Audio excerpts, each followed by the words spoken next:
Hey there, what's up? Eu sou o professor Eduardo Bataza e nesse vídeo de hoje eu quero te explicar um pouquinho sobre os auxiliary verbs. Auxiliary verbs, ok? Ou seja, os verbos auxiliares em inglês. Se você já estuda inglês há algum tempo, deve ter ouvido falar neles antes.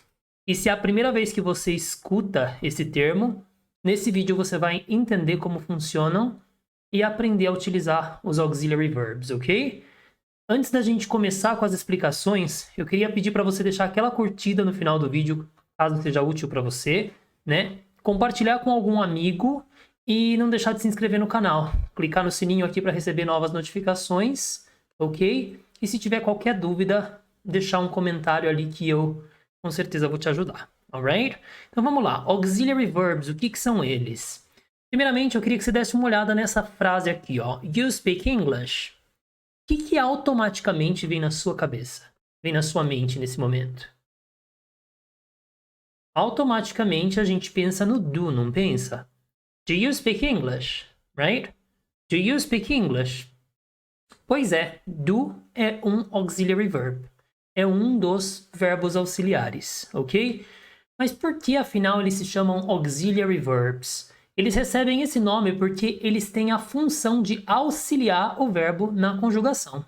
Então, eles auxiliam o verbo na conjugação, ok?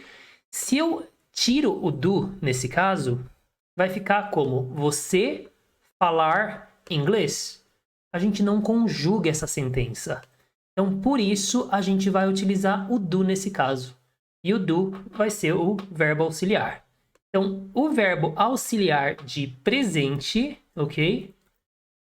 De present é ou o do ou o does, ok? Eu poderia dizer, do you speak English? Mas se eu estivesse falando da terceira pessoa, por exemplo, ela fala inglês, eu teria que dizer, does she speak English? Does she speak English? Right? Então, automaticamente aqui, quando eu falo no presente, eu tenho que lembrar que antes do pronome, ok? Do I, you, he, she, it, ok? Nesse caso também vai ser o sujeito da frase. A gente vai ter que colocar ou do ou does. Então, a função dele é nada mais do que conjugar o verbo no tempo presente. Então, do you speak English ficaria você fala inglês. Se eu tiro do, vai ficar você falar inglês. Você falar inglês? Você não diria isso. Nesse caso, eu uso does porque eu sei que para a terceira pessoa, ou seja, para he, she ou it, ok?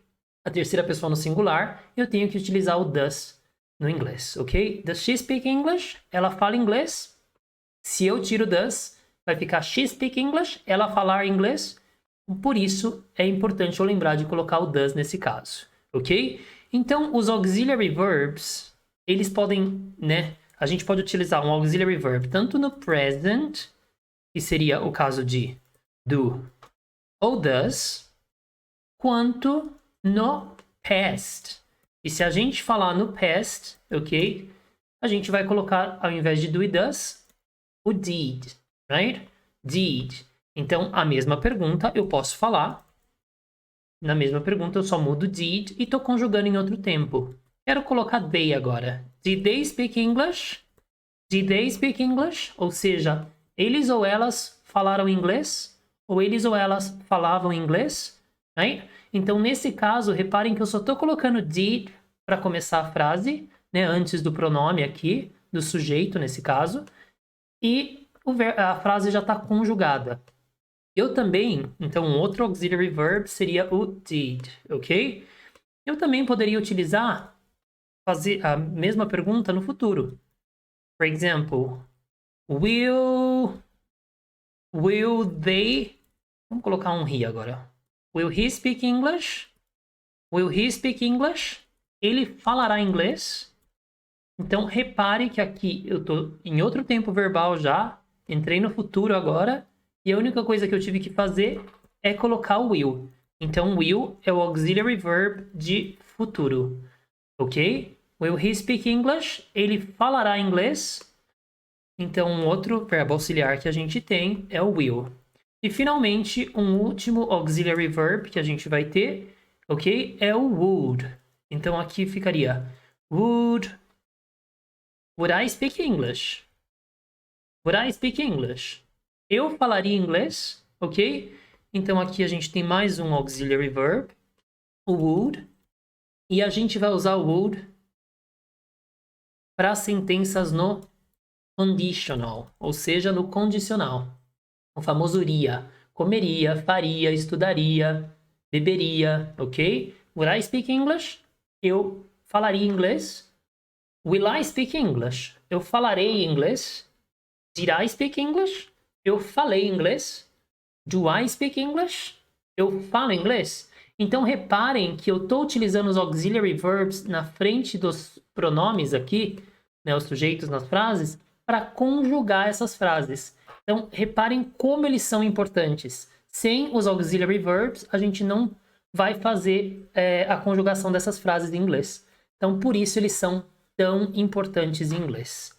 Vai ter livros aí que vocês vão encontrar que will e would, ok? Will e would vão ser mencionados como modal verbs, verbos modais. Mas eles também podem ser considerados auxiliary verbs. Algo importante a ser observado dos auxiliary verbs. Quando eles estão antes dos pronomes, eles não têm tradução nenhuma. Eu sei que do significa fazer, né? For example, to do the homework. No entanto, como ele aparece antes do pronome, né, antes do sujeito da frase, você não vai traduzir ele como fazer. Ele só está ali para conjugar o verbo no presente. Então, a função de um verbo auxiliar nada mais é do que conjugar essa sentença no tempo que você quer. Então, se é no presente, vai ser do ou vai ser does. Lembrando que do é para I, you, we ou they, ok?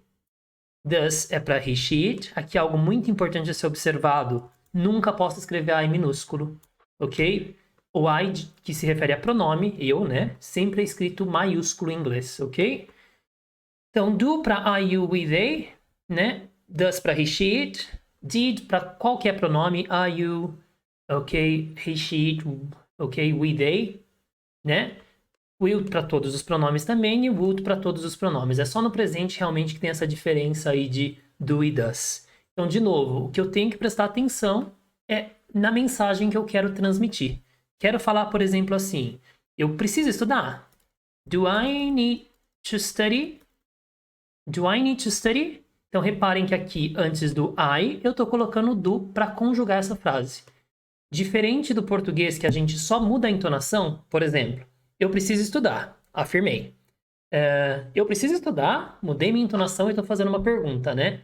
Em inglês não funciona assim. Então, diferente do português, a gente tem que utilizar os verbos auxiliares antes dos pronomes para formar a questão, ok?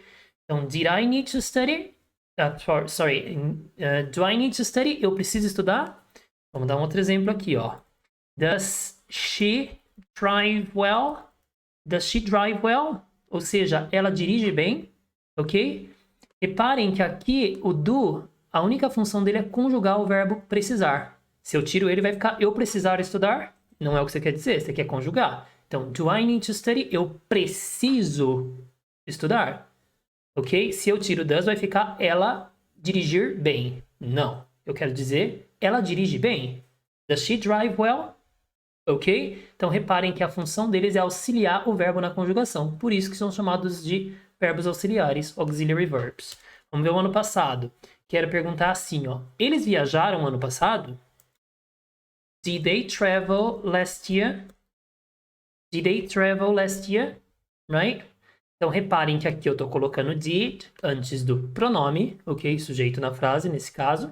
E daí, o que a gente vai fazer? A gente vai conjugar automaticamente esse verbo no passado. Então, eu coloquei o did, o travel vai ter automaticamente o sentido de viajei. A tradução de viajei, de viajar no passado. Então, eles viajaram, eu viajei, nós viajamos. Did they travel? Eles viajaram. Did they go? Eles foram. Did they study? Eles estudaram. E assim por diante, ok? Depois, um exemplo com will. Posso perguntar assim... Você me ajudará? Will you help me tomorrow? Will you help me tomorrow? Você me ajudará amanhã? Tá vendo? Então eu coloquei o will na frente do you e tá conjugado no futuro. Ok? Se eu quisesse falar no presente, eu não utilizaria o will, mas sim o do nesse caso, porque é you. Do you help your mother? Você ajuda a sua mãe? Então, o auxiliar vai indicar o tempo. Vamos ver um exemplo com would? Com would eu poderia dizer algo do tipo would she come to the party? Or party, né? Uma pronúncia mais britânica aí. Would she come to the party? Or would she come to the party, right? Ela viria à festa. Afinal de contas, o would tem a tradução do ria. Então, reparem que os auxiliares em todas essas perguntas, eles não têm outra função senão conjugar o verbo no tempo que você quer transmitir a mensagem, ok? Então, é por isso que os verbos auxiliares são tão importantes em inglês. Visto a importância que os auxiliary verbs têm, agora que você entende um pouco melhor, a melhor coisa a se fazer, sem dúvida, é praticar. Então, super te recomendo a procurar um pouco de informações de auxiliary verbs aí no Google. Auxiliary verb exercises, ok? Exercises with auxiliary verbs. Para você praticar um pouquinho mais disso, ok? Se você quiser também deixar ali alguns exemplos no comentário, ok? Deste vídeo, com certeza eu vou dar uma olhada e te ajudo aí com a correção. Espero realmente que esse vídeo tenha sido útil, ok? E te vejo aí numa próxima. So long!